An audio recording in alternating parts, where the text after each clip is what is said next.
الشيطان الرجيم بسم الله الرحمن الرحيم محمد رسول الله والذين معه أشداء على الكفار رحماء بينهم تراهم ركعا سجدا يبتغون فضلا من الله ورضوانا وقال النبي صلی اللہ علیہ وسلم اصحابی كالنجوم ہم مدح صحابہ کی ایک دھوم مچا دیں گے، ہم مدح صحابہ کی ایک دھوم مچا دیں گے، جذبہ ایمانی یہ عالم کو دکھا دیں گے۔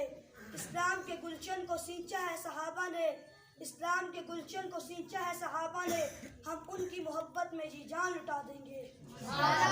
واجب الاحترام اساتذہ اکرام، منصفین عوام، مہمانان گرامی اور میرے ہم سفر طلباء ساتھیوں، السلام علیکم ورحمۃ اللہ وبرکاتہ۔ آج میں آپ حضرات کے سامنے جس موضوع پر لب کو شہی کرنے کی جسارت کرنا چاہتا ہوں اس کا عنوان ہے مقام صحابہ۔ گرامی قدر حاضرین، اسلامی نقطہ نگاہ سے انبیاء کرام کے بعد سب سے بلند مقام صحابہ کرام کا ہے۔ رب کریم نے قرآن حکیم میں صحابہ کرام کا مختلف عنوانات سے تعارف کرایا اور متعدد آیات میں صحابہ کرام کی تعریف کی گئی۔ سورہ فتح میں ارشاد باری تعالی ہے محمد اللہ کے رسول ہے اور جو لوگ آپ کے صحبت یافتہ ہے وہ کافروں کے مقابلے میں سخت ہے، آپس میں مہربان ہے۔ اے مخاطب تو ان کو دیکھے تو کبھی رکوع کر رہے ہیں، کبھی سجدہ کر رہے ہیں، اللہ تعالیٰ کے فضل اور رضامندی کی جستجو میں لگے ہیں۔ ان کے چہروں پر سجدوں کی اثر کی ورش نشانات ہیں۔ یہ آیت کریمہ بتاتی ہے کہ صحابہ کرام سے بغض رکھنے والا کافر ہی ہو سکتا ہے، ایسا مسلمان نہیں کر سکتا۔ ابو عروہ ظاہری رحمۃ اللہ علیہ فرماتے ہیں کہ ایک روز ہم حضرت امام مالک کی مجلس میں تھے تو لوگوں نے ایک شخص کے بارے میں ذکر کیا جو بعض صحابہ کو برا کہتا تھا۔ حضرت امام مالک نے مذکورہ آیت علی یغیظ بہم الکفار تک تلاوت فرمائی اور فرمایا جس شخص کے دل میں رسول اللہ کے صحابہ میں سے کسی کے لیے غیظ ہو وہ اس آیت کی زد میں ہے، یعنی اس کا ایمان خطرے میں ہے، کیونکہ اس آیات میں کسی صحابی سے غیظ کو کفر کی علامت قرار دی گئی ہے۔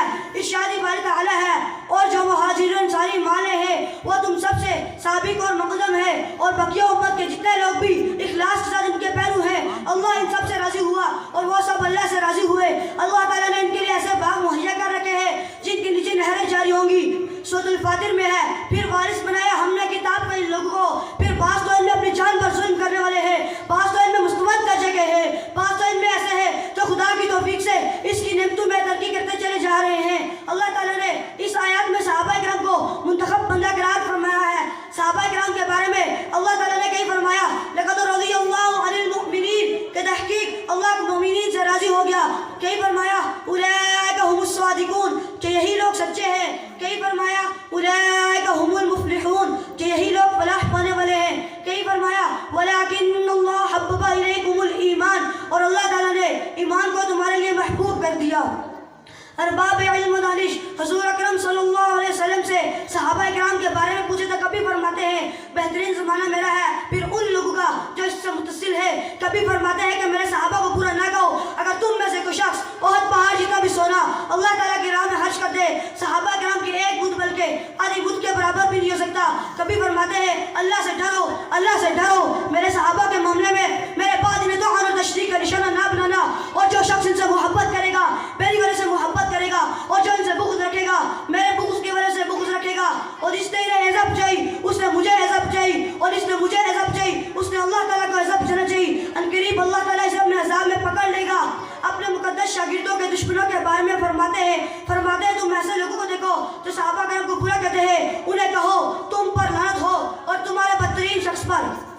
سامعین گرامی، اللہ اور اس کے رسول نے صحابہ کرام کی اس مقدس جماعت کو جو اس قدر قابل تعریف بیان کی گئی ہے، آخر اس کی کوئی وجہ تو ہوگی، حقیقت تو یہ ہے اس کی ایک وجہ نہیں بلکہ کئی وجوہات ہیں، اور وہ اللہ اور اس کے رسول سے اس قدر محبت کرنے والے تھے کہ دنیا میں پیش آنے والی تمام عشق و محبت کی داستانیں اس کی مثال پیش کرنے سے قاصر ہیں۔ ان کا ایمان اتنا اجلا تھا کہ پھولوں کی تازگی اور شبنم کی طرافت اس کے سامنے ہیج ہے۔ وہ زبان کے پکے، قول کے سچے، حیا کے پیکر، عفت و عصمت کی تصویر تھے۔ انہیں ایمان سے مرتد کرنے کے لیے ایسا کون سا حربہ جو نہیں آزمایا گیا، ایسا کون سا ظلم و ستم ہے جو ان پر نہیں ڈالا گیا، مگر وہ جس دین کو اپنا چکے تھے اس سے باز نہ آئے۔ دہتے کوئلوں پر زندہ کال والی ننگی پیٹھوں کو چلایا گیا، چیتے جگتے انسانوں کی ٹانگوں میں رسیاں باندھ کر پکے کے بازاروں میں گھسیٹا گیا، بچے مار مار کر لہو لہان کر دیا گیا، تماچے مار مار کر بے نظر سے محروم کر دیا گیا، مگر ان لوگوں نے سچائی کے دامن نہ چھوڑا۔ یہ وہ لوگ تھے جنہوں نے کلمہ پڑھ کر ایک بار حضور اکرم صلی اللہ علیہ وسلم کے ساتھ فیصلہ کیا، پھر زندگی بھر سے نبھایا، بڑے گھٹن موڑے، کفر کی آنکھیں نے ان کے حوصلوں کو پست کرنا چاہا، مادیہ طوفانوں نے ان کے راستے میں رفتیں کھڑی کی، مصائب اور ابتلائی ایسی آئی کہ بڑے بڑے سورما ہمت حاجے، مگر یہ لوگ نہ جانے کس مٹی کے بنے ہوئے تھے، ان کے اندر یقین کی ایسی سپیڈ پڑی ہوئی تھی کہ وہ کسی لمحے بھی تذبذب کا شکار نہیں ہوئے، وطن سے بے وطن ہوئے، بڑے بڑے گھر چھوڑے، جائیدادوں سے محروم ہوئے، بیویاں چھین لی گئی، اپنے جگر و گوشوں کو ذبح ہوتے دیکھا، مگر یہ لوگ ایک ہی دھن میں مگن آگے بڑھتے چلے گئے، یہاں تک کہ بہت تھوڑی سی مدت میں دنیا کے دور دراز شہروں، قلعوں اور صحراؤں میں ہدایت کی چراغ روشن کیے۔ ان کی فتوحات کی تیز رفتاری کو دیکھا جائے تو صرف 10 سال کی مختصر مدت میں 10 لاکھ مربع میل اسلام میں اقتدار آ چکا تھا، چنانچہ روزانہ 274 مربع میل علاقہ فتح کیا، اور صرف قلعوں، شہروں اور جسموں کو فتح نہیں کیا بلکہ سوچوں، ذہنوں اور روحوں کو بھی فتح کیا۔ یہ جہاں بھی گئے انہوں نے ذہنوں کے روح موڑ دیے، سوچوں کے انداز بدل ڈالے، روحوں کو بالغگی عطا کر دی۔ یاد کر لیجئے، ایک وقت تھا، ایک مربع میل تو کیا، ایک گز جگہ ایسی نہیں تھی جہاں اللہ تعالیٰ کے نام آزادی سے لیا جا سکے۔ آج بحر و بر میں، مصر و شام میں، چین و ایشیا میں اللہ تعالیٰ کا نام بلند ہو رہا ہے۔ یہ سب کیسے ہوا؟ یہ انقلاب خود بخود آ گیا؟ میرے رب کے اباء و اجداد کی زبانوں پر کلمہ طیبہ خود بخود جاری ہوگا؟ نہیں میرے دوستوں، نہیں۔ اس غلط فہمی کو جتنا جلدی ہو سکے دور کر دو۔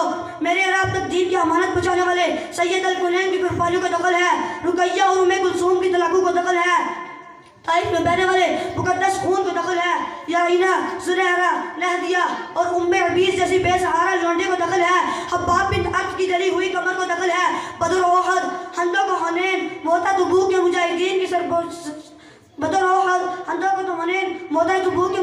سرفروشی کو دخل ہے۔ اگر صحابہ کرام قربانیاں نہ دیتے، نہ جانے ہم کس گرچے یا مندر میں ہوتے۔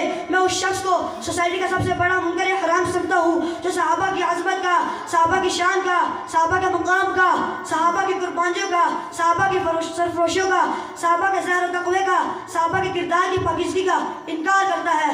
لے شوق سے نام صحابہ کا، لے شوق سے نام صحابہ کا، کر چرچا عام صحابہ کا۔ اگر طلب ہے تجھ کو جنت کی، اگر طلب ہے تجھ کو جنت کی، رب اللہ تھام صحابہ کا، وما علینا